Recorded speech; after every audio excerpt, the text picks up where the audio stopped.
So, Steve Bannon just got arrested. Also, Billie Eilish endorsed Joe Biden from a graveyard. Hillary Clinton returns to lament her fate. And a viciously partisan Barack Obama steals the night from low-energy Kamala. I'm Ben Shapiro. This is The Ben Shapiro Show.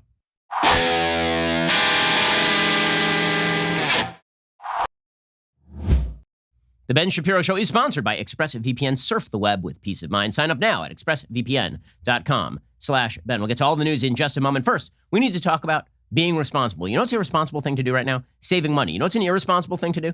Getting unlimited data on your phone that you don't use and spending too much money on that. That's just a silly thing to do. This is why you should be using Pure Talk USA. Who is your wireless provider? AT&T, Verizon, T-Mobile? What if I told you that Pure Talk USA uses the exact same network as one of those carriers, same towers, same coverage, but literally costs you half the price? How do they make it affordable? Well, no retail stores, low overhead. You're not funding billion-dollar ad campaigns. You're only paying for the data you need, and that's the big one. No contract, no excessive fees. You enjoy unlimited talk, text, and 2 gigs of data, all for just $20 a month. So you could be saving like $400 a year on your wireless bill by using Pure Talk USA.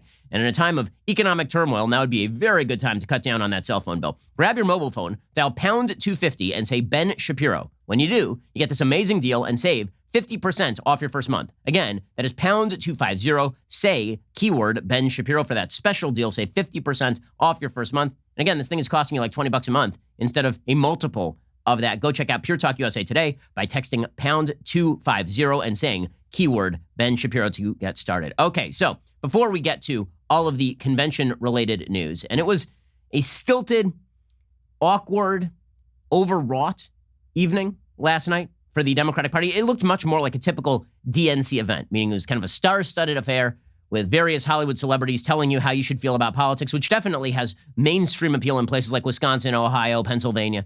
And you definitely need to hear from Billie Eilish about why you should vote if you are a rural voter living in Wisconsin. Huge, the Billie Eilish endorsement.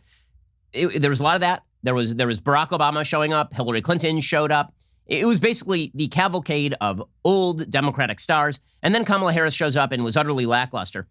We'll get to that in a second. First, we have to break the news. It's breaking news as of this morning that former senior Trump advisor Steve Bannon, who is his former campaign president, co-chair, was arrested Thursday and charged with what federal prosecutors said was his role in a scheme to defraud hundreds of thousands of donors in connection with an online crowdfunding campaign. This is according to the Wall Street Journal. The campaign, known as We Build the Wall, raised more than $25 million, according to prosecutors from the Southern District of New York, which brought the charges. The acting U.S. attorney, Audrey Strauss, said, as alleged, the defendants defrauded hundreds of thousands of donors, capitalizing on their interest in funding a border wall to raise millions of dollars under the false pretense that all of the money would be spent on construction. In addition to Bannon, the indictment charges Brian Kolfage, Andrew Badalato, and Timothy Shea with one count of conspiracy to commit wire fraud and one count of conspiracy to commit money laundering. Each charge carries a maximum of 20 years in prison. Since December 2018, the four men convinced people to donate to the campaign, telling the public they, quote, do not take a penny in salary or compensation, and that 100% of the funds raised will be used in execution of our mission and purpose. And Bannon stated publicly, we are a volunteer organization. So, as always, innocent until proven guilty. I have many comments here on a personal level about Steve Bannon. If you don't know what I think of Steve Bannon, feel free to go back about 4 years when I was the first person in America to say what I thought about Steve Bannon, who was, in fact, my old boss at Breitbart. I'm not a fan. I think it is fair to say that I was maybe the first person in America to point out that Steve Bannon is the worst person I personally know. But even the worst people I personally know are entitled to their day in court. And so we will simply leave it at that. I just would be remiss if I did not at least make a brief comment on that news, since it is leading the newscasts everywhere today. And I don't want people to think that I'm simply ignoring it. I'm not ignoring it. I'm just refraining from deeper comments about my thoughts on Steve Bannon, all of which are available for several years on the program. And I will leave it at that. Okay, now to the actual big news of the day. And that was night 3 of the Democratic National Convention. It was Barack Obama's night. Barack Obama still dominates the Democratic Party. That is the reason that Joe Biden is the nominee. But it was a very awkward night because Barack Obama basically appointed Kamala Harris his successor. In fact, he even said this. Originally, he was supposed to close out the night as the last sitting president. He was supposed to close out the night. It was pretty unprecedented to do what he had done. And when I say unprecedented, I mean for probably 80 years. The former president of the United States does not go on full-scale political attack on their successor, right? George W. Bush didn't do this about Barack Obama. Bill Clinton actually kind of refrained from doing this about George W. Bush. H.W. didn't do it about Clinton. Reagan didn't do it about either H.W. or Clinton. And this has been true for quite a while, is that people who are formerly president generally tend not to go around bad-mouthing the people who are their successors, unless your name is Jimmy Carter and you obnoxiously walk around for decades on end lamenting about how terrible Ronald Reagan was after it ended the Cold War. But that's more of an outlier. Okay, well, Barack Obama last night made the night all about him. It didn't really help Kamala Harris that he went before because he's a much better speaker than Kamala Harris. Also, he said that he wanted to go before Kamala Harris to hand her the baton, which is kind of weird since she's not the one running for president, right? So Barack Obama, man, that guy really doesn't like Joe Biden very much. I mean, they always talk about, we're brothers. So I sat out this entire election cycle. I waited until after the whole thing was settled. And then I was like, you know who I like? Joe Biden. Sure, I told him to stay out in 2016. Sure, I didn't endorse him in 2020. And now I'm appointing my successor, Kamala Harris. And Kamala's like, ah! And Joe Biden's off in the corner being like, Joe Biden's husband, and I'm the one running for. So once again, Joe Biden, afterthought at his own birthday party. So that is kind of sad. We'll get to that, but we begin with the celebrity endorsements. So for some reason, the Democrats keep thinking that if they trot out celebrities, this is going to be deeply affecting to millions of Americans. And it's a weird take. It's a very weird take. There's one thing that Americans like about their celebrities, and it's when they perform, right? They like when celebrities perform and do what they're doing, right? If you want to watch a basketball game, you want to watch the basketball players play the basketball game, you don't really want to hear them comment about politics. If you want to watch a rock star, you want to hear the rock star do his thing. You don't want to hear the rock star's politics. This is true in every arena of American life. Unless you are explicitly in politics, people generally are not interested in hearing your take on the political news of the day. And so it's bewildering to me that so many Hollywood celebrities think that people are just hinging on their every word, that people are just sitting there waiting with bated breath to hear what Billie Eilish thinks about politics. I will admit, I'm not a Billie Eilish aficionado. I know this comes as a great shock to many of you, as pop culture savvy as I obviously am. I know that it comes as a major shock to you that I had no clue who Billie Eilish was other than she looked like a person on the front of an ad for Xanax in all of her marketing materials. That's pretty much all I knew about her. So we're going to play a song from her in a second, and I'll evaluate. I mean, I literally have never heard a Billie Eilish song, which is because I stopped listening to music in like 1875 or so. But Billie Eilish gave her message at the DNC, because you need to hear from an 18-year-old about how you should vote. So Billie Eilish, and I mean, it's a weird optic, I will say. This is a very strange optic. So first of all, it seems like it's a little on the nose for her to do her endorsement of Joe Biden from an actual graveyard. That seems a little bit on the nose. Like you can see there's like a tree behind her. She's in like a haunted graveyard. And you expect Joe Biden to kind of, like the crypt keeper, emerge from a grave to receive his plaudits at her hands. But and she looks kind of depressed, right? She's supposed to be making an uplifting appeal to why you should vote, why it's important to vote. But you'd be depressed too if you had just lost, you just been slimed on Double Dare, and then you were forced to give an endorsement of an 80-year-old man in a graveyard. You'd be depressed too. Here's Billie Eilish giving probably the least inspiring endorsement of a major politician I have ever seen in my entire life. It was really, Trump likes to say low energy. Low energy almost captures it. Here's Billie Eilish, a really inspiring, uplifting, energetic tone to this one. Donald Trump is destroying our country and everything we care about. We need leaders who will solve problems like climate change and COVID, not deny them. Leaders who will fight against systemic racism and inequality. And that starts by voting for someone who understands how much is at stake. Someone who's building a team that shares our values. It starts with voting against Donald Trump and for Joe Biden. Silence is not an option, and we cannot sit this one out. We all have to vote like our lives and the world depend on it, because they do. Okay, I'm not accusing Billie Eilish of drug use here at all. I'm not. I really am not. All I'm saying is the vibe here is the exact same vibe that you get when you're at a party and people are smoking dope. And I have not smoked the dope myself. It's very awkward for me. I'm just that guy who sits in the corner reading a Russell Kirk book. But it is that was the vibe there. And again, Billie Eilish, after having been slimed, losing the physical challenge on Double Dare, from a graveyard, endorsing the 77-year-old. Weird vibe, DNC. Okay, so then Billie Eilish sang a song. It was a new song. I've never heard it, but I wouldn't know her new songs from her old songs because I've never heard a Billie Eilish song. So what did that sound like? Let's say maybe she's really talented. I mean, maybe. Let's give it a listen. Supposedly I'm lonely now. No, I'm supposed to be unhappy without someone. But aren't I someone?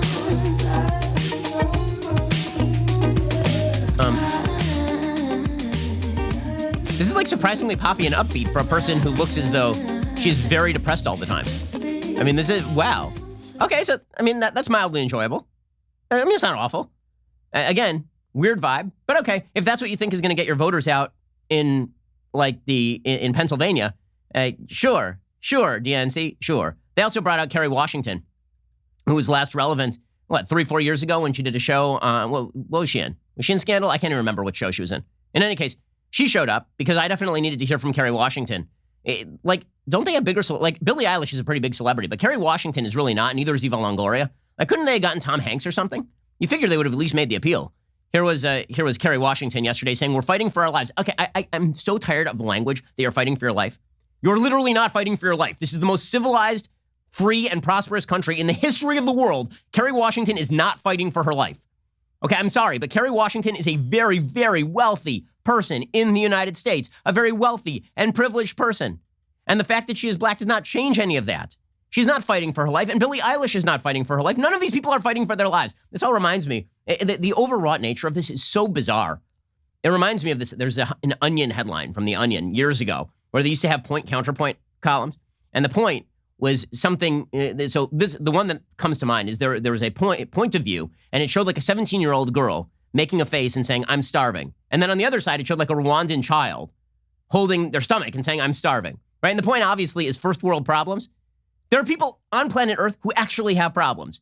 If you're speaking at the DNC and then you go back home to your mansion, you're not fighting for your life. You're not. So can we cut this crap? Seriously, I don't like it on the right. I don't like it on the left. The alarmism that the country is like, the country, we're all on the verge of doom.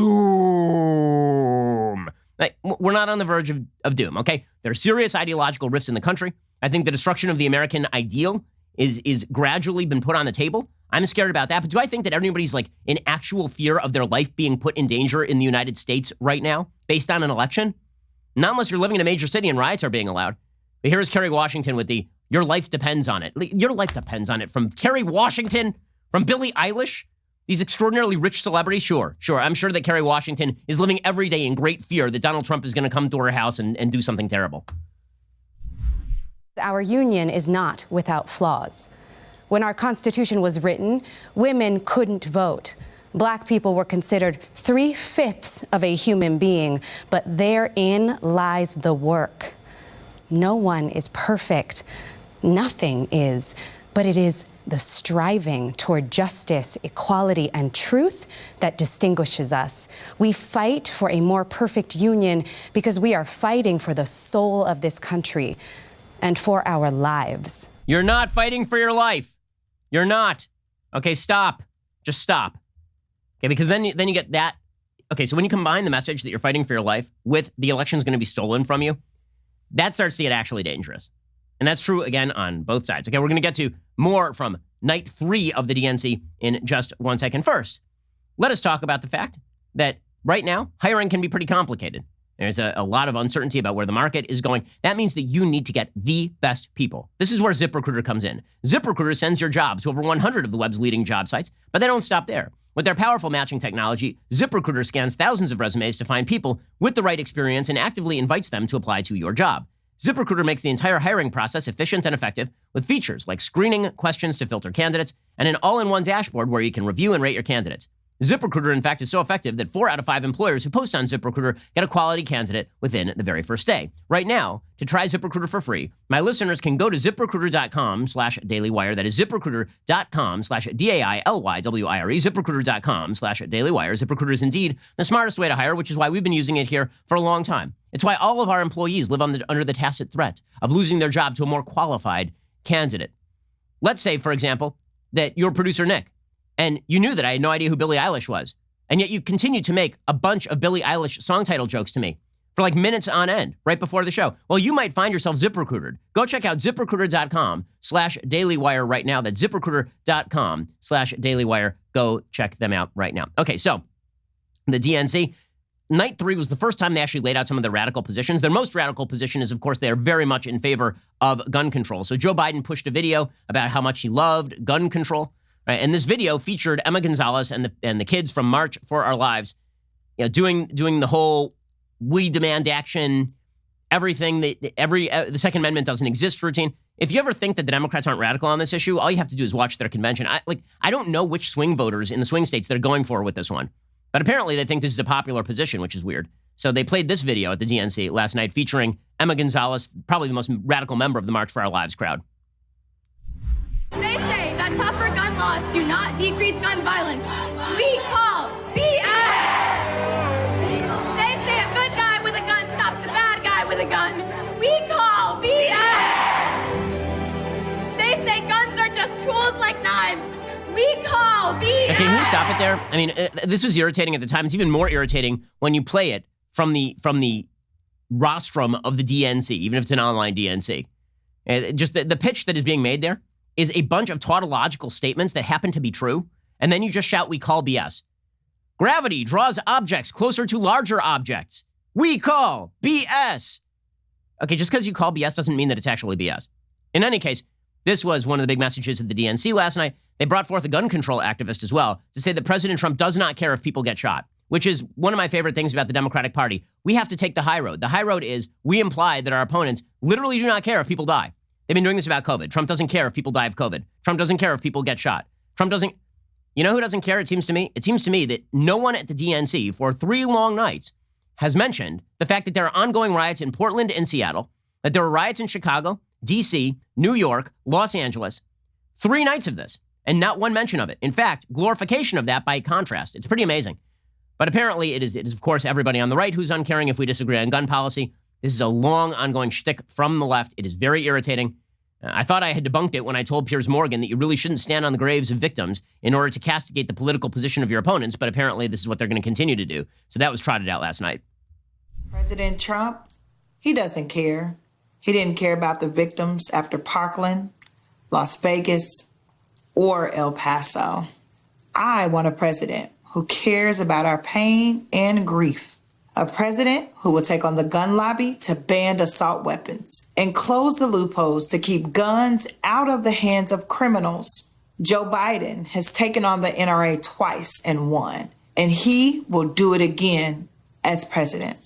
Okay, well, worthwhile noting that him taking on the NRA and quote-unquote winning did not actually involve them winning. More guns have now been sold in the United States than at any time in American history. More guns are in circulation than any time in American history, so giant fail if you're a gun control advocate.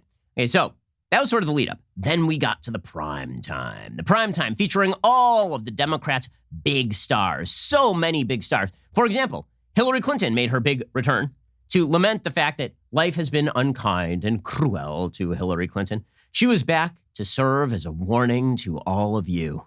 She returned from the woods of Chappaqua after a long time in exile to tell you that people tell me all the time they have regrets. They have regrets. Now, remember, Hillary Clinton is the same person who asked about this, and she's like, people will come up to me and they'll say they regret not voting for me. I'm like, what the? Which, by the way, is at least an honest take. Here was Hillary Clinton from Chappaqua, New York. Now, I assume this was filmed not at the same time as Bill Clinton filmed his little speech from Chappaqua, New York, because I believe she has a restraining order against him. They're sort of like the same side of the magnet. They are poles, and if you bring the positive side of the magnet toward another positive side of a magnet, they just repel. They have to stay outside of a certain mile radius of one another, lest the universe implode from their hatred of one another. In any case, here was Hillary Clinton saying, people tell me they have regrets. Regrets, I've got a few. For 4 years, people have told me, I didn't realize how dangerous he was. I wish I could do it all over. Or worse, I should have voted. Look, this can't be another woulda, coulda, shoulda election. If you vote by mail, request your ballot now and send it back right away. If you vote in person, do it early. Become a poll worker. Most of all, no matter what, vote. My God, she's magnetic. I cannot believe she lost to Donald Trump. What a magnetic politician. It would take a heart of stone not to laugh at this. And fortunately for you, I don't have a heart of stone. She also lamented, she said, you can win by 3 million votes and still lose. So here she is prepping the argument. Again, the Democratic argument, by the way, is Trump is trying to undermine the legitimacy of the election. Here's Hillary Clinton, again, undermining the legitimacy of the election. Vote for honest elections so we, not a foreign adversary, choose our president. Vote for the diverse, hopeful America we saw in last night's roll call. And don't forget, Joe and Kamala can win by 3 million votes and still lose. Take it from me. So we need numbers overwhelming so Trump can't sneak or steal his way to victory. Take it from me. I have been out here in the wilderness pretending I'm the president for years, and it's getting old. I'll be honest with you. Hillary Clinton. And then she, of course, saved over some of her bile from the last election cycle to talk about Donald Trump. I do love when Hillary Clinton does the more in sadness than in anger routine. She is so bitter about the 20. I mean, listen, I'd be bitter too, right? If I won the popular vote by 3 million and then didn't end up president, I'd be kind of pissed as well. If I'd spent my entire waking adult life wanting to be president and then I lost to somebody I considered a reality TV star clown because I didn't visit Wisconsin, I'd be kind of ticked as well. But here was Hillary Clinton reserving her bile for Donald Trump, saying that she wishes that Trump knew how to be president. You know, like she knew how to be president but isn't, or like her husband knew how to be president when he was using the Oval Office for particular purposes. Here was Hillary Clinton. If he had put his own interests and ego aside, seen the humanity in a child ripped from her parents at the border, or a protester calling for justice, or a family wiped out by natural disaster, that would have been a good thing for America and the world.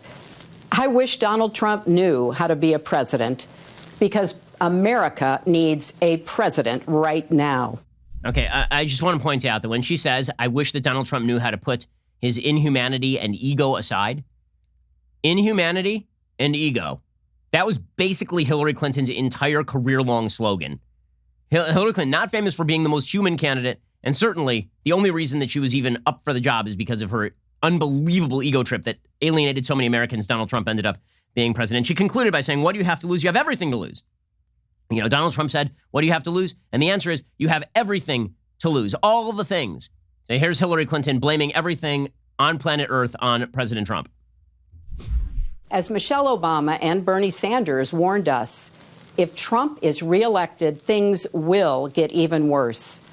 That's why we need unity now more than ever.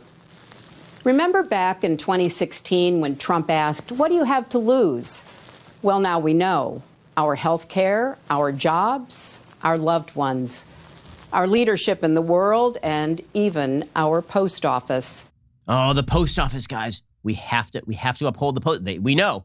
I love mailboxes. Mailboxes are great. Okay, so that charmless human being, as decided by the American people circa 2016, so she returned. That's not a great look for the Democrats because she's kind of charmless, right? I mean, the fact is that they could not drag her over the finish line. But she was not the only person to be brought up. So last night was also Women's Night at the DNC. A lot of focus on women because Kamala Harris is the VP nominee. And so we got to hear from other luminaries like Nancy Pelosi and Elizabeth Warren. So none of them, by the way, were the star of the show. But we'll get to what they had to say as well. The gaslighting at the DNC is truly incredible. It really is. You have Hillary Clinton making the appeal for unity over ego. Hillary Clinton.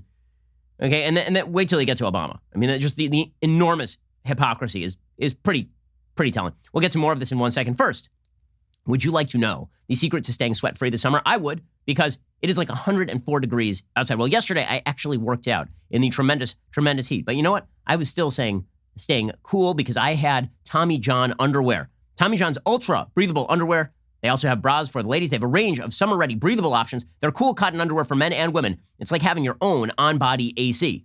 Tommy John's Cool Cotton is made from premium natural Pima cotton for enhanced airflow. It evaporates sweat super fast, keeping you drier, cooler, and more comfortable than regular cotton.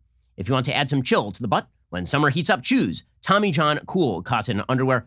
All their layers are built for next-level comfort. By the way, they have stuff beyond underwear, and it's just fantastic. Whether you're on the hunt for lounge pants or lazy-day joggers or the softest Zoom-ready tees and polos you've ever worn, Tommy John has got you covered. Their stuff is just fantastic. I'm not the only person who loves Tommy John. My wife loves Tommy John products as well. Tommy John is so confident in their underwear, if you don't love your first pair, you can get a full refund with their best pair you'll ever wear, or it's free guaranteed. For a limited time, go to TommyJohn.com/Ben. Get 20% off your first order. That is TommyJohn.com/Ben for 20% off. Again, TommyJohn.com/Ben. Go check them out right now. Okay, so other luminaries showed up. Nancy Pelosi showed up. And again, she makes the pitch. This is the big pitch for the Democrats because here's the thing. Things were going pretty well until COVID. They were. You had Donald Trump going on Twitter and making an ass of himself. But other than that, things were going pretty well. The economy was really booming on the foreign policy front. A lot of progress was being made in the Middle East. A lot of progress was being made versus China.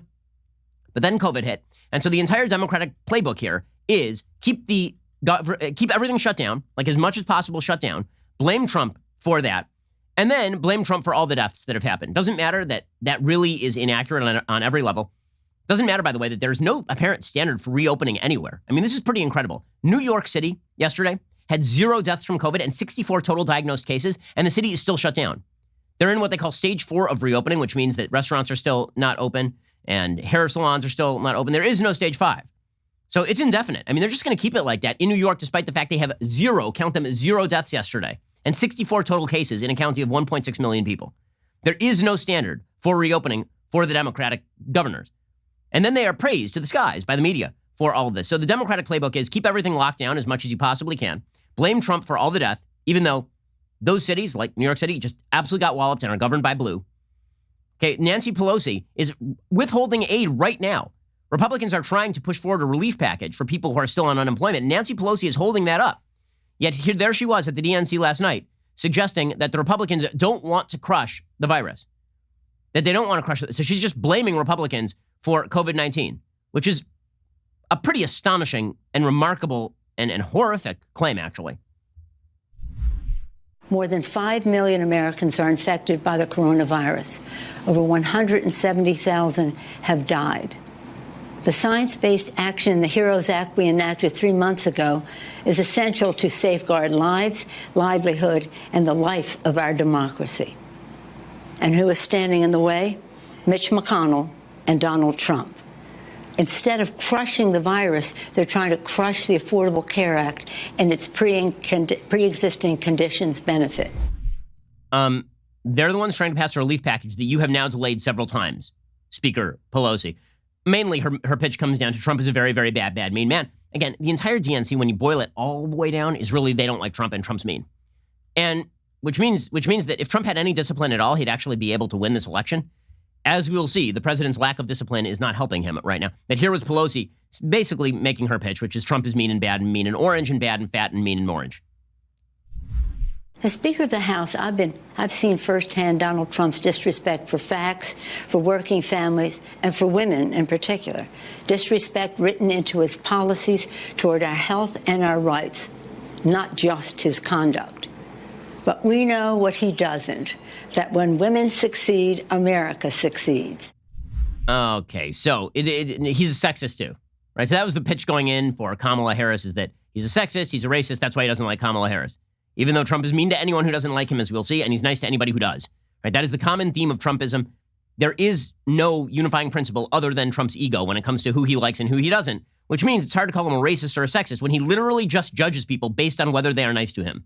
Yeah, that is the actual Trump doctrine. Are you nice to me? Hey, Elizabeth Warren tried this same routine, by the way. She also tried to blame COVID on Trump, which is a despicable character assault by Elizabeth Warren. I will note that this is pretty amazing. So Elizabeth Warren spoke from a classroom in Springfield, Massachusetts. I do find it amusing that Democrats chose to speak from classrooms, that they mandate remain shut down even if it is safe to reopen classrooms in safe and secure fashion. The same people who are dictating that they cannot reopen classrooms are speaking from the classrooms. The classroom's good enough for Elizabeth Warren to be in it, but not your kids. My favorite part of this graphic, though, is that in the background, somebody took children's block letters and put BLM in the background. If you're watching this, you can see it in the right-hand side of your screen. Literally, they took the letters B, L, and M and put them in the cubby holes. So propagandizing via children's toy. Good job, DNC. Solid job. Here was Elizabeth Warren, another extraordinarily non-ego-driven, non-radical, non-off-putting person, suggesting that COVID is on President Trump. Today, America has the most COVID deaths in the world and an economic collapse. And both crises are falling hardest on Black and brown families. Millions out of work, millions more trapped in cycles of poverty, millions on the brink of losing their homes, millions of restaurants and stores hanging by a thread. This crisis is bad, and it didn't have to be this way. This crisis is on Donald Trump and the Republicans who enable him. That's astonishing. I mean, again, these are astonishingly overwrought claims. What would her policy be to have stopped COVID? She doesn't have one. No one has one. It's burned through a bunch of nations. What in the world is she talking about? Also, why is great aunt Warren yelling at everybody. And then finally, she made the I am woman, hear me roar pitch. Again, this is all part of the Kamala Harris pitch. We organized, we persisted, we changed America. Women power. Yeah, you went nowhere, Elizabeth Warren. I mean, you got skunked. We all need to be in the fight to get Joe and Kamala elected. And after November, we all need to stay in the fight to get big things done.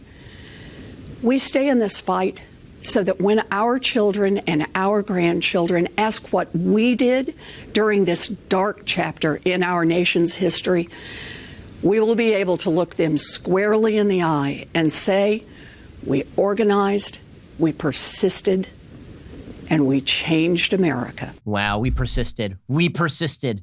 Oh, so inspiring, so inspiring. And then she went off to write another recipe for Pow Wow Chow. So what a wonderful candidate. That was 1024th interesting, Elizabeth Warren. Thank you for that. Okay, the real star of the night, however, was Barack Obama, who can never let anyone overshadow him. Barack Obama continues to be the only draw in the Democratic Party. His wife, Michelle, is the only other draw in the Democratic Party. The party is completely built around the Obamas at this point. We'll get to Barack Obama's speech, which was, again, it is just astonishing. It's an astonishing case in point of how Barack Obama is very good at politics and is incredible at lying. I mean, and those two things are not a coincidence. I mean, they are related. Barack Obama's gaslighting of the American people about his love for the Constitution and the Declaration of Independence, it is one of my least favorite things about Obama's legacy, is the way that he was able to double talk so smoothly. I mean, again, props to the man for being very good at his job. Also, his perversion of the Constitution was unparalleled in his own administration. His dislike for founding principles and the principles undergirding the Constitution of the United States, it was obvious from his governance, it was obvious from his rhetoric. And yet, the man had the temerity to stand in the Museum of the American Revolution in front of a display about the Constitution and talk about constitutional limits on presidential power. I mean, the gaslighting is incredible. It really, really is amazing. We're going to get to that in just one second. First, let us talk about the fact that there's never a great time to go to the auto parts store. Now, a really bad time to go to the auto parts store. Also, why aren't you just using the online interwebs anyway? You should be using rockauto.com. RockAuto.com is so much easier than walking into a store and somebody demanding quick answers of you about the type and model of your car and what kind of part you need. And then they offer you a generic part, or they have to order it online anyway, and then they upcharge you for the shipping and all of that. Instead, just go to rockauto.com and get the part direct. RockAuto.com always offers the lowest prices possible rather than changing prices based on what the market will bear like airlines do. Why would you spend up to twice as much for the same parts? Like, say you happen to need a Delphi FG1456 fuel pump assembly for a 2005 to 2010 Honda Odyssey. That'll cost you like $354 at a big chain store.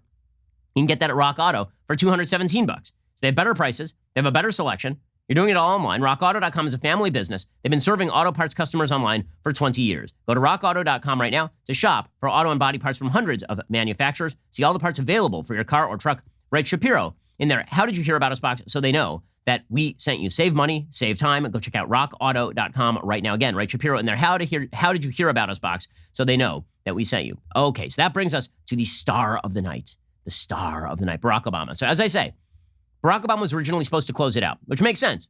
Right? You want your cleanup hitter to hit cleanup. But he wanted to hand the torch to Kamala, and Joe Biden is over in the corner going, what about me? Why not me? I'm the nominee. Why aren't you?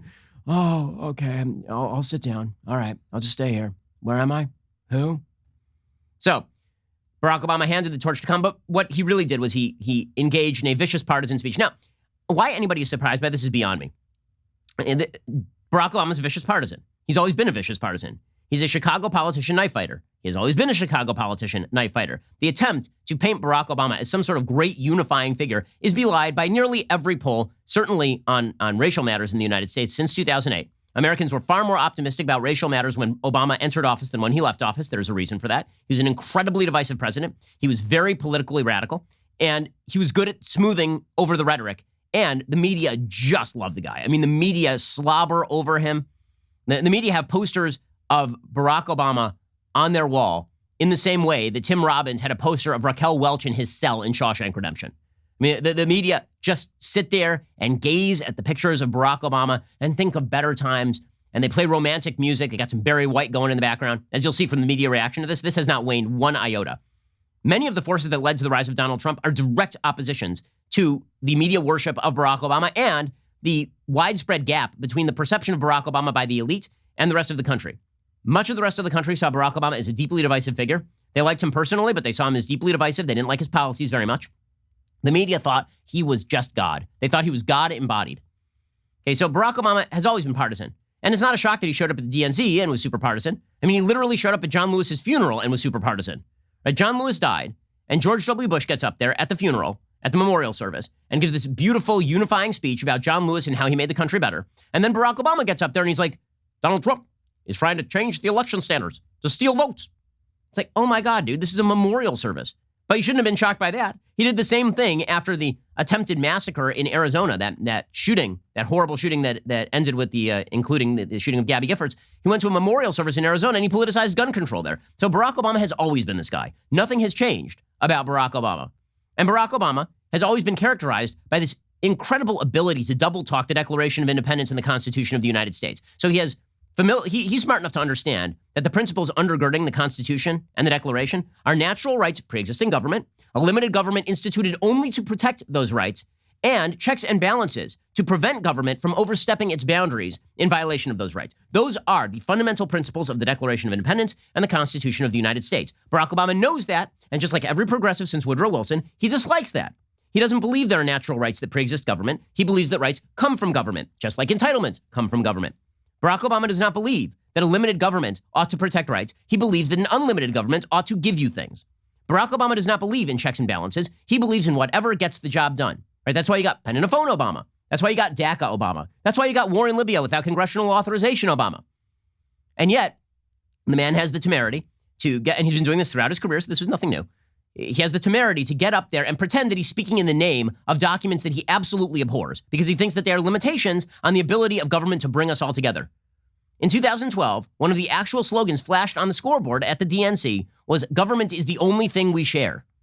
Okay, that is Barack Obama's view of the world. And yet he had the temerity last night to give this speech from the Museum of the American Revolution, a revolution many parts of which, the basic philosophy of which he rejects, and stand in front of a display of the Constitution of the United States, sort of like Bob Odenkirk in Better Call Saul, right, standing in his office from Breaking Bad, in that giant display of the Constitution of the United States. So that was Barack Obama's backdrop. It was well lit. It was well spoken. Barack Obama's always been a tremendous speaker. It was actually a better speech than many of the ones he gives in front of a crowd, because when he waits for crowd applause, he looks smug and arrogant. He does a good job, just like Michelle does, of speaking direct to camera. The man is naturally gifted this way. I mean, he really, really is good. He's also extraordinarily dishonest. So here is Barack Obama speaking about the ideals of the Constitution of the United States and ignoring all of the actual ideals of the Constitution of the United States in favor of pablum about how what the Constitution was really about was just democracy writ large. Now, listen, the Constitution is pro-people voting, but it is not a pure democracy. It is a Republican document that embodies all sorts of checks and balances, specifically because the founders did not want mob rule. But here is Barack Obama reducing all of America's founding philosophy down to people vote.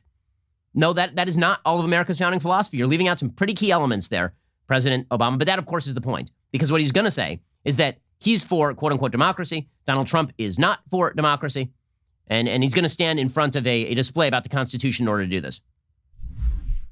I'm in Philadelphia, where our Constitution was drafted and signed. It wasn't a perfect document. It allowed for the inhumanity of slavery and failed to guarantee women, and even men who didn't own property, the right to participate in the political process. But embedded in this document was a North Star that would guide future generations. A system of representative government, a democracy, through which we could better realize our highest ideals. Okay, again, he reduces all of the philosophy of the founding to people can vote, and then we can realize, quote unquote, our highest ideals. Now, Obama has said in previous speeches, namely his second inaugural address, that those highest ideals are completely malleable by time, right? Liberty doesn't have the same meaning to everybody. This is Barack Obama's reductionism of the Constitution into a progressive version of what government ought to be. That's what's happening here. And it's important to note what this is, because this was his tenure, right? He transmuted the basic ideals of the Constitution into something very, very different. The founding ideals of the country that led to women getting the vote and Black Americans getting the vote and to people without property getting the vote, the founding ideal there was not really all people vote. It was more that all people are created in the image of God, endowed by their creator with certain inalienable rights. Those are the things that are in the Declaration that end up embodied in the Constitution. But the problem is that embeds a few further principles that Obama doesn't agree with, namely that you are endowed by your creator with certain inalienable rights that cannot be tread on by the government. Obama doesn't believe that kind of thing. Right? So in a second, we'll get to more of Obama's continuing perversion of American philosophy. And then we'll get to what the real core of his speech was, which was Donald Trump is very bad and very incompetent and very bad and also incompetent. It was a very partisan speech. Again, not shocking from Barack Obama. And frankly, I'll be honest with you, I really don't care whether presidents attack their successors. I don't. They've always been political figures. I've always thought that, frankly, it's weird that George W. Bush has receded from the public scene to the point where he won't even defend his own legacy. I understand the tendency to say, well, presidents shouldn't speak on political matters beyond their tenure. I don't like unwritten rules like that generally. If you're a political figure, obviously you have opinions. It's a free country. You should be able to say what you want. So I honestly don't begrudge Obama getting political. This is what he does. What I begrudge is that he's a partisan and the media act as though he is not a partisan, like he's some great unifying figure who believes in the Constitution when he obviously does not. He routinely overran the boundaries of the Constitution when he was president. We'll get to more of the hypocrisy from Barack Obama in just 1 second. First, when you think of your future, when you think of your goals of where you want to be, well, probably you should substitute dreams for goals, and suddenly planning for your future gets bigger because nobody has small dreams. Instead, you can start planning for fulfilling those dreams by increasing your educational opportunity. Ashford University helps you do it. Ashford University's online bachelor's and master's degree programs allow you to learn on a convenient and flexible schedule. At Ashford, expert faculty teach you real-world skills from real-world experience in online classes built for life's twists and turns. They've been doing online education for quite a while. A lot of universities now are charging exorbitant amounts of money for online education, and you can get it better and faster and less expensively at Ashford. You can pursue a degree in one of Ashford's 60-plus programs like business administration, healthcare administration, and psychology. With 24/7 access to your classroom, daily support, and financial aid available, Ashford will give you the tools you need to go from dreaming to doing. Don't put off your educational dreams right now. Now's a great time for some resume building. Go from dreaming to doing. Your bigger future starts today at Ashford University. No fee to apply or standardized testing required to enroll. Go to ashford.edu/Ben. That is ashford.edu/Ben. ashford.edu/Ben. Not all programs available in all states. Go check them out right now. It's a great use of time. All righty. We're going to get back to Barack Obama. Then we'll get to Kamala Harris, who was an afterthought. Joe Biden is an afterthought. Kamala Harris is an afterthought. This ticket is just an empty vessel for we hate Trump, as we'll see in just one moment. We'll get to more of that in a second. First, got to tell you about our most exclusive membership tier over at the Daily Wire, All Access. All Access members get to join All Access Live. That is our exclusive live stream discussions hosted every night by each of the hosts, including moi. Tonight, August 20th, we'll be doing a very special live stream watch party covering the DNC's biggest speakers with the Daily Wire's own Matt Walsh. I feel bad for Matt. It just sounds terrible, but Matt will make it amusing. The stream starts at 8:45 p.m. Eastern, 5:45 p.m. Pacific. Don't miss this big opportunity to tune in and watch Matt Walsh mock the DNC with low-key, very dry humor. All Access membership also features exclusive access to live online discussions with our hosts, writers, and special guests, along with not one, but two leftist tears tumblers with your membership, as well as early and sometimes exclusive access to new Daily Wire products. So head on over to dailywire.com/Shapiro right now. Get 20% off All Access with coupon code ACCESS. That is dailywire.com/Shapiro. With coupon code ACCESS, you get 20% off your membership. Also, tomorrow we are doing a Daily Wire backstage. I might want to miss it, but you won't want to. 4 p.m. Pacific. Go check us out. dailywire.com/Shapiro. Coupon code ACCESS to get 20% off your membership. We have all sorts of goodies for our members, and we're doing a backstage. It's me, Jeremy Boring, Andrew Clavin, Michael Knowles, and we will be talking all things DNC, RNC, maybe Steve Bannon related. We'll get to all of that tomorrow. So go check it out. You're listening to the largest, fastest growing conservative podcast and radio show in the nation.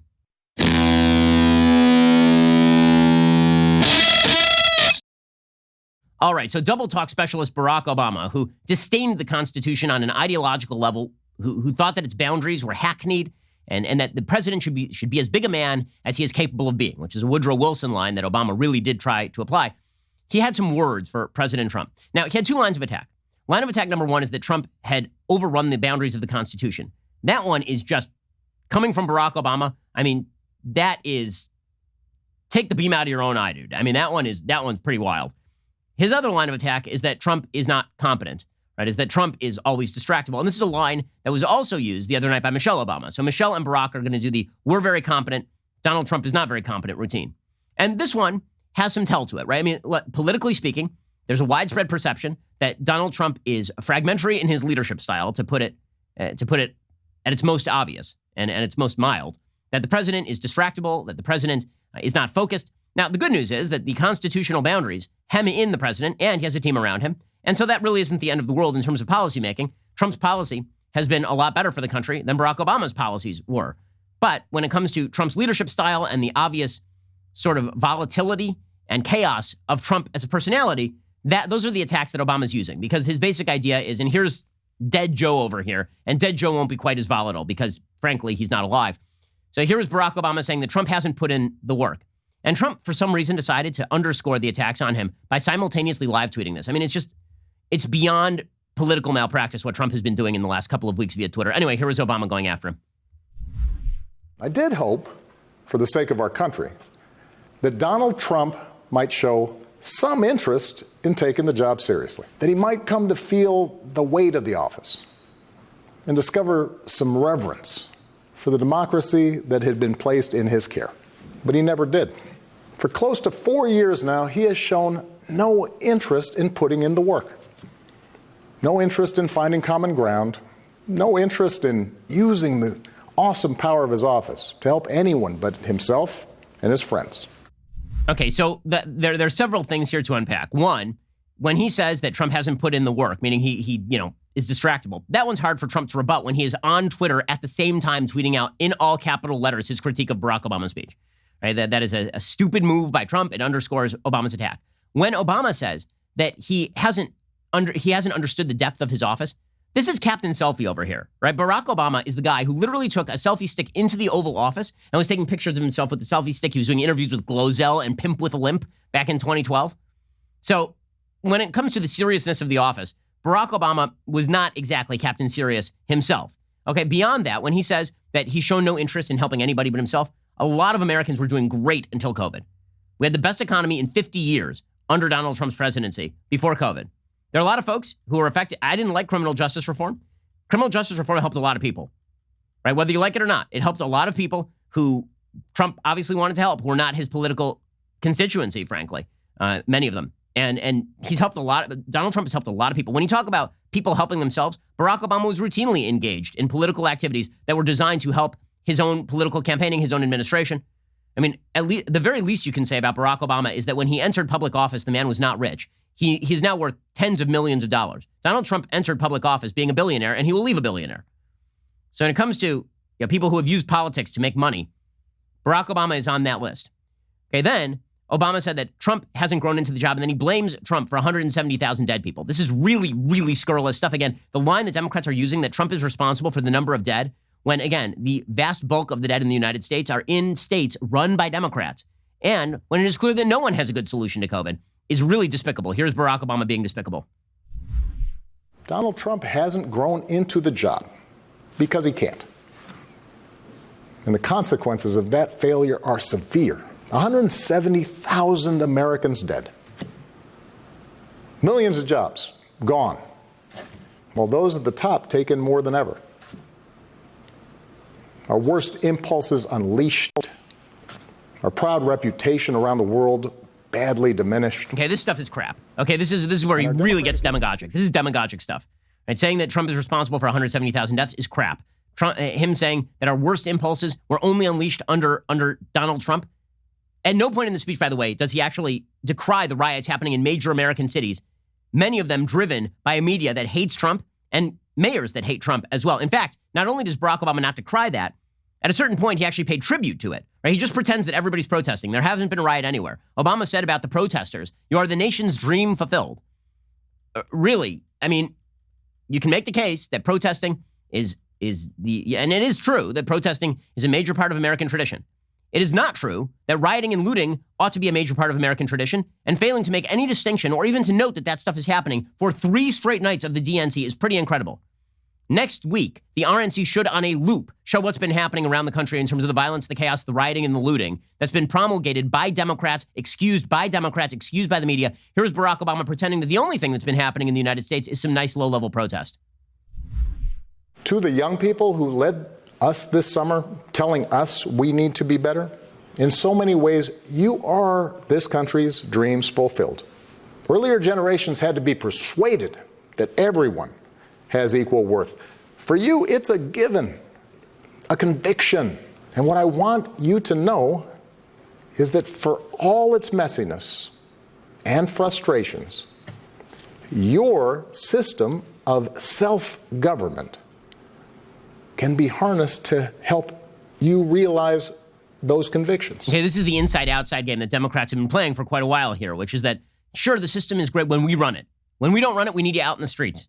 We need you out in the streets, and we need you not only protesting, but we'll excuse your rioting, and we'll excuse your looting, and we'll excuse the violence, and we'll excuse the messiness, we'll excuse the chaos, because we don't run the government. But when we're in power, you need to calm it down, guys, because then we got this thing. And this is the inside-outside game Democrats are playing. Okay, but Obama didn't stop there.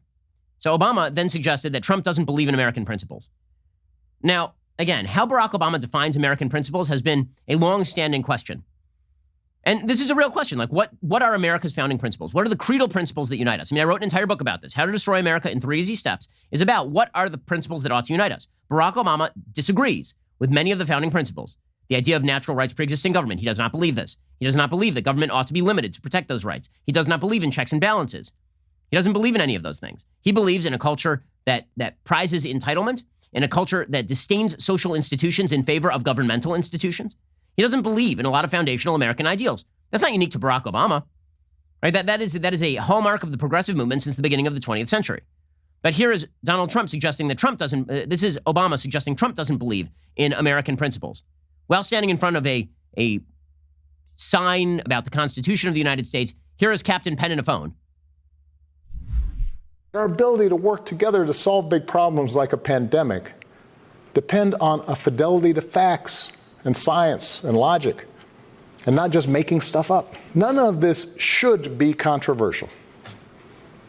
These shouldn't be Republican principles or Democratic principles. They are American principles.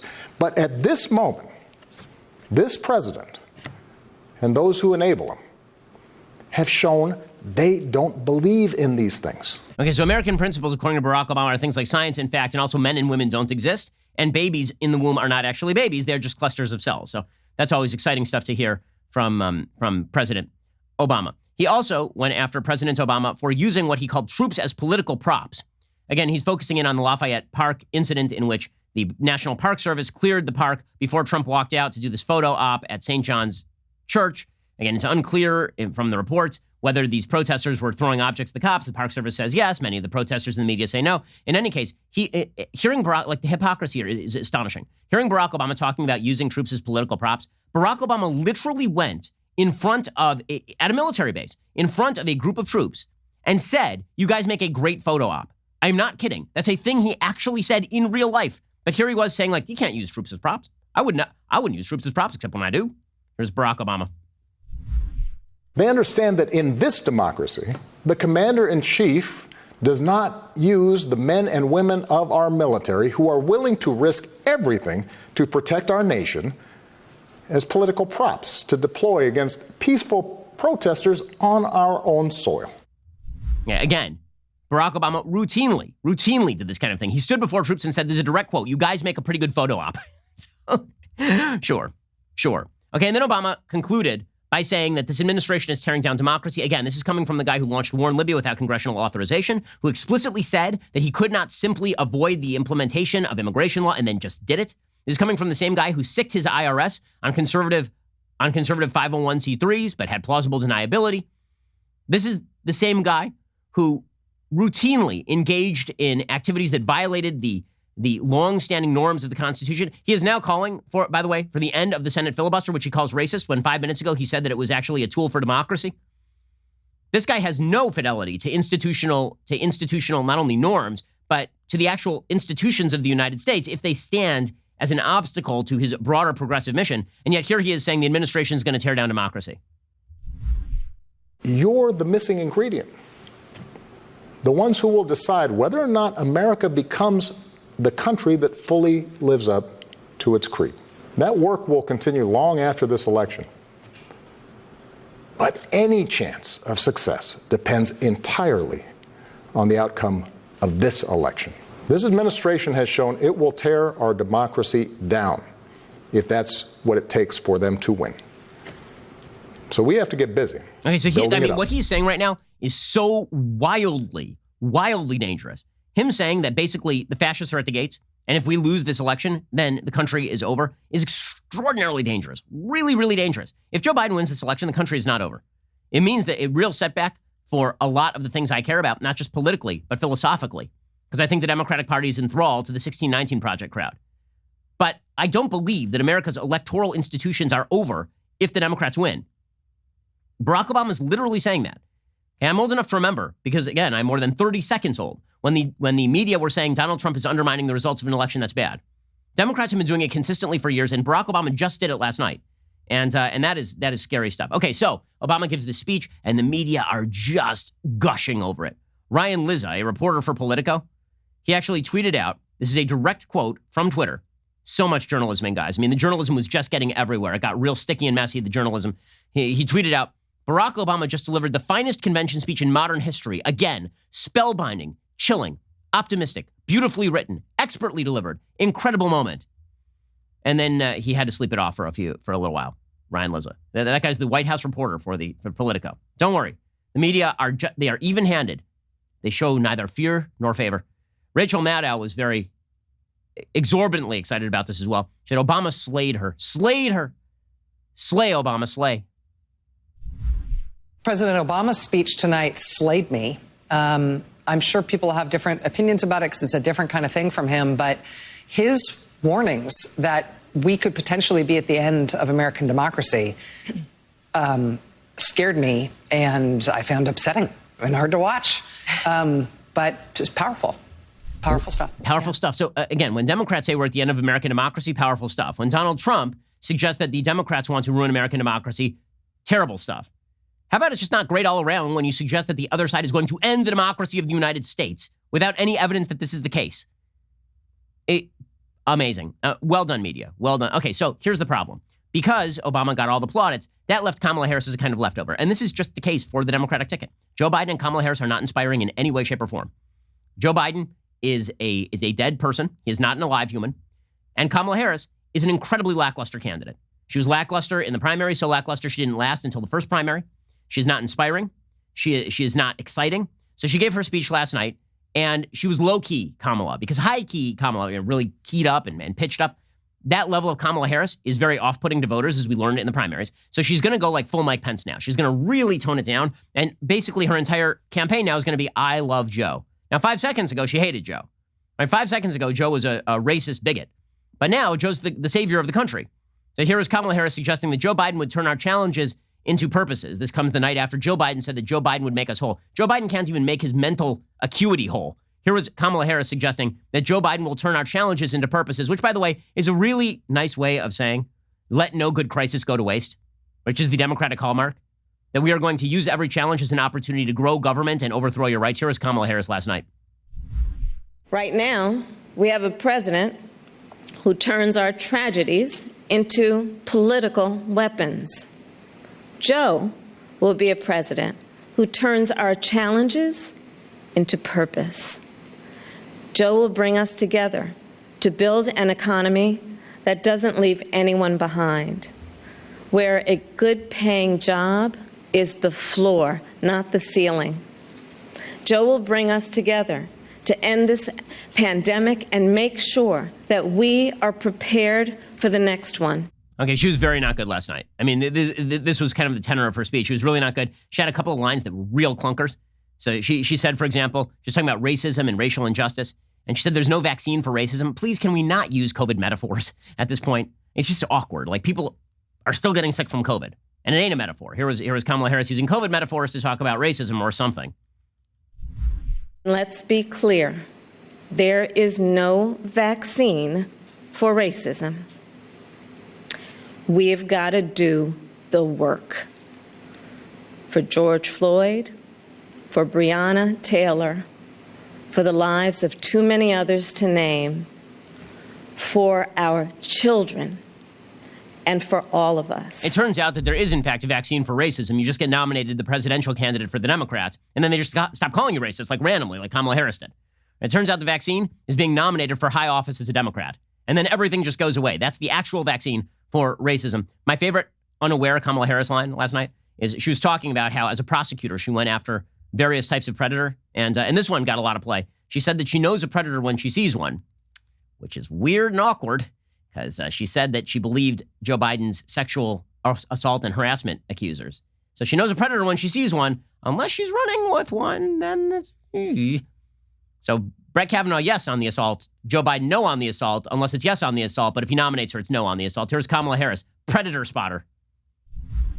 I have fought for children and survivors of sexual assault. I fought against transnational criminal organizations. I took on the biggest banks and helped take down one of the biggest for-profit colleges. I know a predator when I see one. Do you, though? Because you literally suggested your running mate is a predator. So there is that. Okay, so the convention, final notes on night 3. Obama's still the star of the show. Yeah, he's a gifted politician who lies a lot, which may be synonymous. Kamala Harris is lackluster. Joe Biden is lackluster. A lot of lackluster stuff going on. This should open a gap for Trump because, again, they're making this entire election a referendum on 2 topics, essentially COVID, which theoretically could get better, and Trump personally, right? That Trump is a mean, very, very bad man, which would require Trump to stop. So here's the thing you shouldn't do. So yesterday, again, this is such political malpractice. He was asked about QAnon, President Trump, and I have to note this before we close. President Trump was asked about QAnon. QAnon is this bizarre conspiracy theory that has been floating around Reddit for years. The same sort of people who suggest that Comet Ping Pong Pizza or whatever the hell that pizza shop is in Washington, D.C. was actually a child predator grooming site or some such stupid garbage. They have this theory that Donald Trump is protecting people from cannibalism and that he is the head of some group called Q and that he is trying to prevent the deep state from satanic rituals or something. Like it's totally crazy, insane garbage, stupid crap, right? Well, over the last week, the president endorsed a candidate in Georgia who won a congressional primary who is a QAnon believer, apparently. And then the president endorsed Laura Loomer, who is a rather nutty character, at the very least, who said some pretty egregious things from Florida. And so people were asking him, so he was asked about QAnon.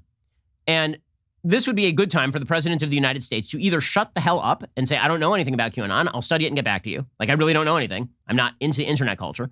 Or for him to say, QAnon is a terrible, stupid conspiracy theory. I have no idea why people believe it, and it's idiotic. Instead, because everything in President Trump's world is viewed through the prism of, do they like me or do they not like me? Do they love me, not love me? Kim Jong-un, love me. Vladimir Putin, love me, not. Like, because everything is viewed that way, through this personal prism, you get this incredible answer from the president about QAnon, which in a time when you are being attacked by your political opposition as unfocused and conspiratorial is a crazy answer. Just on forget the morality of it, which is ridiculous. The political nature of this is so unbelievably stupid, undermining yourself this way. What's he thinking? What? Here, the answer is nothing, right? Here's the president being like, the QAnon people like me, so I guess I like them too. Love.